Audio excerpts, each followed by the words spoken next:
I recently found out that my husband, James, sold our house for $610,000 and plans to leave with his girlfriend. This news hit me like a bolt from the blue, especially since it came while he was calling from a hospital. The audacity of his announcement, done with such a light-hearted tone, left me speechless. The house he sold wasn't just any property, but a special home passed down from my father. To hear him so casually mention he has a girlfriend on the side was like a punch to the gut. And to top it off, when I brought up our daughter Anna, James's response was cold and dismissive. He didn't care that his decision would leave her and me in a difficult spot. The shock and anger from his betrayal and recklessness were overwhelming. I knew I had to act fast to prevent the sale from going through. My name is Laura Brown, a 35-year-old who once dreamed of a simple, happy life with my family, but life with James has been anything but peaceful. Over the 2 years, I've watched him change, growing more distant and secretive. I've had suspicions of him being unfaithful for some time now. Despite his attempts to keep his extramarital activities under wraps, certain clues like unfamiliar perfume smells and expensive gifts meant for someone else made it hard to ignore the possibility. However, without concrete evidence, I felt powerless to confront him. James works at a manufacturing plant and has developed a habit of going out frequently, often returning home late. These outings became more frequent over the past 2 years, raising my suspicions further. Yet I've been too afraid to confront him directly about these affairs, hoping for some undeniable proof before taking any drastic steps. Reflecting on our past, it's hard to believe how much has changed. James and I met a decade ago, and his warmth and honesty quickly won me over. We married after 3 years of dating, and soon after, our daughter Anna was born. From the outside, our marriage seemed idyllic, but the reality was far from it, especially as the challenges of parenting and household responsibilities grew. Now faced with James' latest betrayal, I'm at a crossroads, forced to take action not just for my sake, but for Anna's as well. Over time, the daily demands of caring for our daughter became more challenging for me to manage on my own. Initially, I reached out to James for help with tasks, like bathing and preparing meals for our daughter after he returned from work. At first, James, recognizing his role as a father, willingly assisted with childcare. However, as these requests turned into a regular expectation, his willingness faded and he began to express his frustration openly. He argued that since I was a stay-at-home mom, managing our child's needs should fall solely on my shoulders, questioning why he, exhausted from work, should have to contribute to these tasks. His outburst left me feeling isolated and overwhelmed, especially during the evenings. When I struggled to soothe our daughter's tantrums and prepare her for bed, James's detachment from parenting grew to the point where he would outright ignore our daughter's requests to spend time with him, attributing playtime and emotional support to Mom's job. His indifference wasn't just towards the playful aspects of parenting. It extended to moments when our daughter needed comfort, responding to her tears with impatience and criticism of my parenting skills. This behavior forced us, my daughter and me, to retreat into our world, seeking solace in each other's company away from his harsh words. Amidst this, I longed for personal time to engage in activities I enjoyed, such as reading or watching movies, but the constant presence and needs of our daughter made this nearly impossible.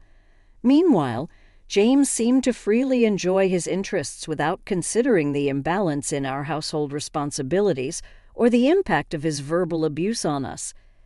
The financial dependency on James compounded my feeling of helplessness, as confronting him or making significant changes seemed unfeasible without jeopardizing our daughter's well-being. Years passed in this manner with James's behavior and our strained relationship remaining unchanged.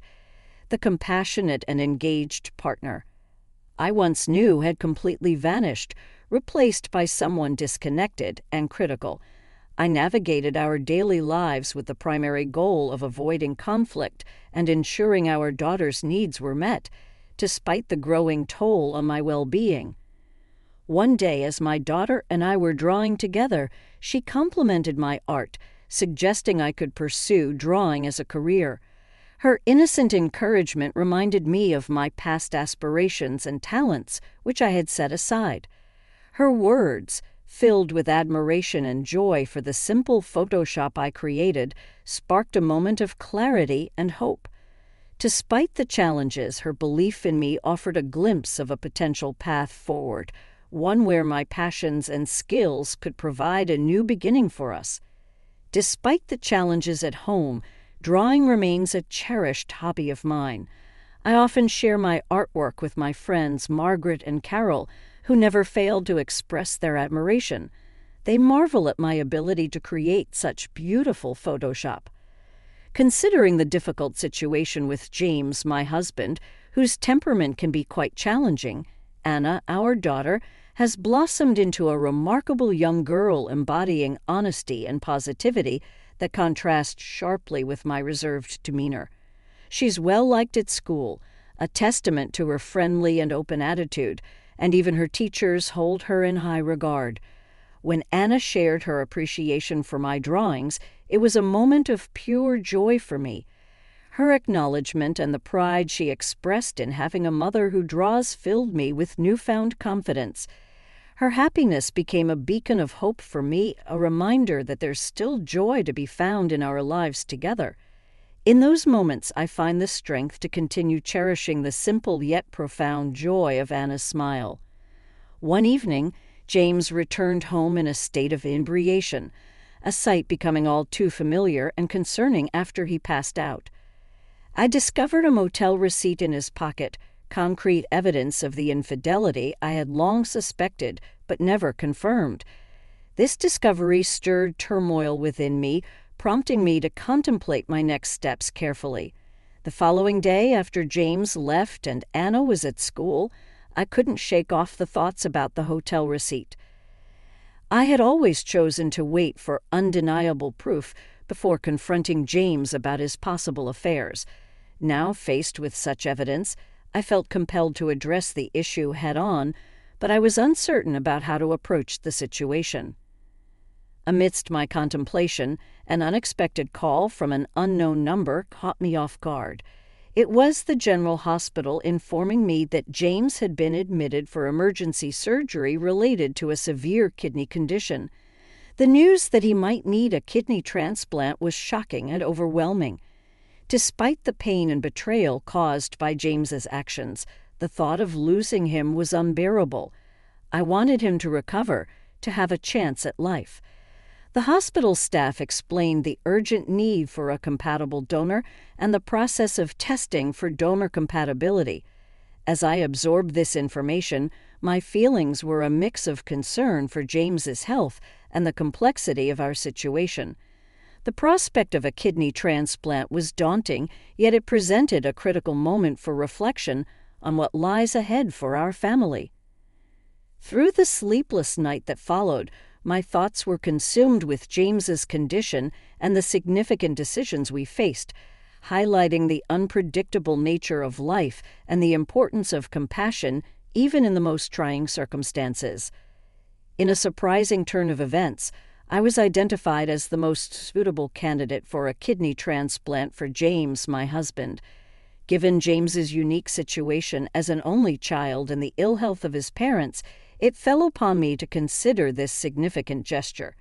Despite the complexity of our relationship and the challenges we had faced, the thought of saving James's life prompted me to agree to the transplant without hesitation. When I discussed James's condition and the impending surgery with our daughter, Anna, her understanding and supportive response gave me courage. She encouraged me to do my best, offering her blessing for the procedure. During my hospital stay, Anna was looked after by her grandparents. Despite their health issues, they managed well enough, and Anna enjoyed her time with them, easing my concerns about her well-being. The surgery happened 3 weeks later, It went smoothly, and both James and I began our recovery, with me staying in the hospital for about 2 weeks and James for slightly longer. We were fortunate to have no complications, and the recovery process was smooth. However, just before I was scheduled to be discharged, I received an unexpected call from James. Anticipating words of gratitude for the kidney donation, I was instead met with shock. James informed me with unsettling cheerfulness that he had sold our house for $610,000 and planned to leave with his mistress for a trip. This revelation left me dumbfounded. The house, a cherished inheritance from my father, held immense sentimental value.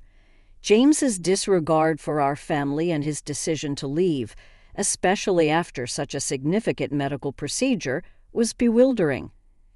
His response to my concerns about our daughter, Anna, was even more disheartening. James's indifference to leaving her behind, coupled with his harsh words, filled me with anger and disbelief. The betrayal and the abrupt decision to sell our home and embark on a new life with someone else immediately after the life-saving surgery I had undergone for him was beyond comprehension. This moment of crisis forced me to confront the harsh reality of our situation and the need to navigate the future for Anna and myself with strength and resilience. I knew I had to find a way to prevent James from hastily selling our home and leaving with his mistress, especially after his shocking announcement. It was hard to grasp that he would make such a drastic decision while still recovering in the hospital. The stress from this revelation not only extended my hospital stay, but also left me feeling defeated and unsure of how to protect Anna and myself from this impending upheaval. In my concern for our future, I reached out to Anna, anxious about how we would manage without our home. My call to her was filled with worry, but Anna's response was unexpectedly reassuring. She explained that despite James's claims, our home had not been sold. This news, though confusing, offered a glimmer of hope amidst the chaos. Anna, with a calmness beyond her years, shared that there had been a mix-up. James had intended to sell the house through his mistress, but my in-laws had somehow intervened during my hospitalization. Her assurance and maturity in handling the situation brought me a sense of relief and pride in her resilience. After a few more days of recovery, I was discharged and returned to my in-laws' home, where Anna and my mother-in-law greeted me with open arms. The contrast between James's parents' kindness and his actions was stark, prompting an apology from my father-in-law for James's behavior. As we were about to return home, we encountered James and his mistress in a heated argument with a realtor. Their disheveled appearances and the tension between them were a public spectacle. It turned out the buyer had backed out at the last minute, leaving their plans in disarray. Approaching them, I was filled with a mix of emotions witnessing the fallout of their failed scheme firsthand. This unexpected turn of events not only halted James's plans, but also served as a moment of reckoning for all involved, highlighting the consequences of his actions and the resilience of our family in the face of adversity. Confronting James and his mistress, their shock at seeing me was palpable. Their immediate jump to accusations suggesting I had sabotaged the house sale left me both stunned and defensive. Protecting Anna, I clarified my identity to the bewildered realtor, only to be met with more chaos and blame from James. He lamented their foiled plans and financial woes, all of which were tied to his irresponsible spending on his mistress. As James's motives became clear, my frustration grew. He had intended to sell our family home, a precious inheritance from my father, to settle debts incurred from his affair and to finance a new start with his mistress. His disregard for our family, particularly for Anna and me, was infuriating. James's audacity to insult me in such a dire situation only fueled my resolve. In his tirade, I confronted James with the truth. The attempted sale of the house, which he had planned without my consent, was not only disrespectful, but potentially illegal. Then I revealed the twist that even James was unaware of. The supposed buyers of our home were none other than my in-laws. This revelation was a strategic move by them, informed by Anna, to thwart James's plans and protect our family home. The in-laws' decision to step in was driven by their disappointment in James's actions and their trust in Anna's honesty. They were appalled by James's betrayal and chose to side with Anna and me, demonstrating their support in a tangible and impactful way. This unexpected allyship from my in-laws highlighted the strength of our family bonds and the depth of their love for Anna and me, standing as a testament to their integrity in the face of James's selfishness. Anna bravely confronted the situation, explaining to me how she had intervened to protect our home from being sold. She understood the significance of the house, a cherished legacy from my father, and convinced my in-laws that it shouldn't be hastily sold. Their decision to act as fox buyers was a clever maneuver to preserve the home for us, showcasing their deep understanding of its value and their commitment to our well-being. When James derided his parents and accused them of meddling, his words reflected his desperation and disregard for family values. Yet Anna stood strong, unaffected by his harshness. At that moment, I revealed my intention to divorce James by presenting the divorce papers. His scornful reaction, underestimating my ability to thrive without him, only highlighted his ignorance of my resolve and the support system I had in place. I informed James of the unexpected support from his parents, a lifetime gift to me, not him. This gesture from my in-laws was their way of showing appreciation for the family Anna, and I provided them, contrasting sharply with James's ingratitude. Even after I had donated a kidney to him, their decision to pass on a portion of their assets to me was a testament to their love and recognition of my dedication to our family. James's incredulity turned to outrage upon realizing that the assets he expected to inherit were being directed to me instead. His threats to contest the decision legally were a desperate attempt to regain control, but his lack of financial resources and the moral bankruptcy of his actions weakened his position significantly. In response to his bluster, I confronted him directly, highlighting the folly of his ways and the justified nature of his parents' decision. My words, underscored by the gravity of his misdeeds and the implications of his actions, left him floundering. James's eventual plea for forgiveness, devoid of the sincerity needed to mend the fractures he caused, came too late. The support from my in-laws and Anna's unwavering strength had already set the stage for a new beginning, one where respect, integrity, and love form the foundation of our future. Facing James one last time, I made it clear that I would hold him accountable for the turmoil he caused, asserting that I would pursue every cent owed for emotional stress and child support. I was resolute in my determination. If James failed to comply, I promised to go to any length necessary to ensure justice. This declaration sent James and his mistress fleeing in panic, leaving behind a scene of their own making. The realtor, witnessing the ordeal, offered his thanks, although I quickly pointed out that it was I who owed an apology for the commotion. With the situation resolved for the moment, Anna and I left, her admiration for my strength shining through despite the circumstances. Her smile and gratitude reinforced my promise to always protect her. The divorce from James proceeded without complication, closing a chapter of enduring hardship in what felt like a surprisingly straightforward manner. Reflecting on the patience I had for our strained marriage, I was struck by the ease of its conclusion and pondered why I had tolerated so much for so long. In the aftermath, James's life unraveled further.